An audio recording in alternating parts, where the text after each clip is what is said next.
Olá pessoal, meu nome é Ângela Guimarães, sou psicóloga e neuropsicóloga e esse é o quadro Psicoterapia versus Avaliação Psicológica. E o tema dessa semana é atendimento ao idoso. Esse ano eu estou tendo muita oportunidade de atender pessoas com mais de 60 anos com queixas principalmente de memória, perda de atenção, desorganização do pensamento, dificuldade de se orientar no tempo e no espaço. Mas o que eu quero falar hoje é especificamente do atendimento em consultório. Existe uma diferença muito grande em psicoterapia de adulto, de criança, de adolescente e de idoso. No caso do idoso, a psicoterapia nada mais é do que um espaço de fala para ele reavaliar o seu momento de vida, para que ele recapitule tudo o que ele viveu, um espaço para ele contar todas as histórias e todas as experiências que ele já teve na vida dele. Então a gente não tem muita expectativa quanto à necessidade de uma mudança muito radical na forma dele enxergar o mundo. Porque quando a gente atende uma criança, por exemplo, ela vem muito com uma queixa de estar aprendendo a lidar com o ambiente, a ter comportamentos mais adequados ou aqueles comportamentos que não estão muito legais, os pais gostariam de mudar, mas isso é uma outra questão que a gente poderia falar, tem que avaliar o que é adequado e o que não é. E no caso do idoso, a gente não está necessariamente pensando em que tipo de comportamento disfuncional ele tem, ou que tipo de trauma ele tem na vida que está bloqueando algo para tomar uma decisão.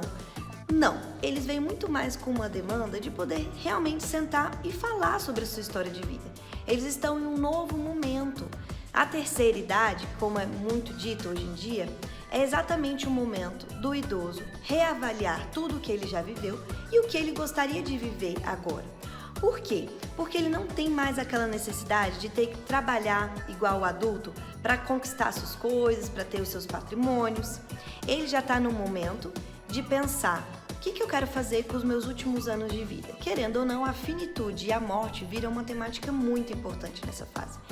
E é legal a gente sempre trabalhar o social, a necessidade desses idosos estarem inseridos em atividades para eles se manterem produtivos.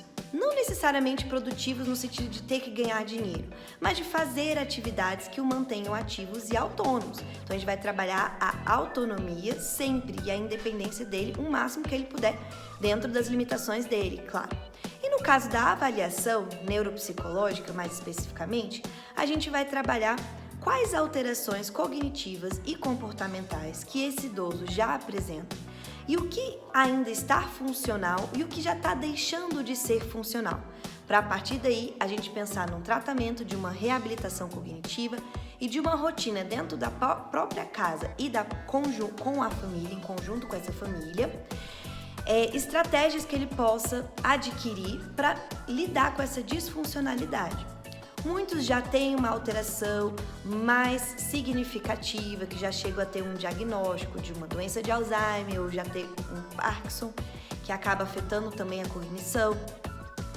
Às vezes, eles só estão com alterações naturais e esperadas da idade. Mas mesmo essas alterações já geram estranhezas, tanto para o próprio indivíduo como para os seus familiares. E aí a outra importância é que o profissional que atende idoso, ele trabalha com uma multidisciplinaridade, não apenas com outros profissionais, conversando com outros profissionais, mas principalmente com a família, com o cuidador desse idoso, porque muitas vezes ele vai precisar sim já de uma ajuda, ele já tem certa dependência.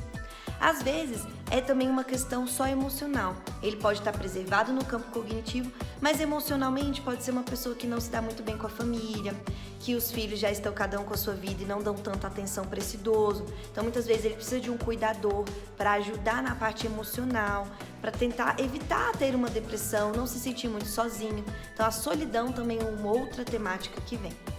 E é delicado para o profissional, porque a gente precisa aprender a acolher esse idoso, a entender o que está funcional e disfuncional, tentar explicar para ele o que ele pode fazer para a melhoria da qualidade de vida, mas nunca, em hipótese alguma, deixar ele dependente totalmente de alguém.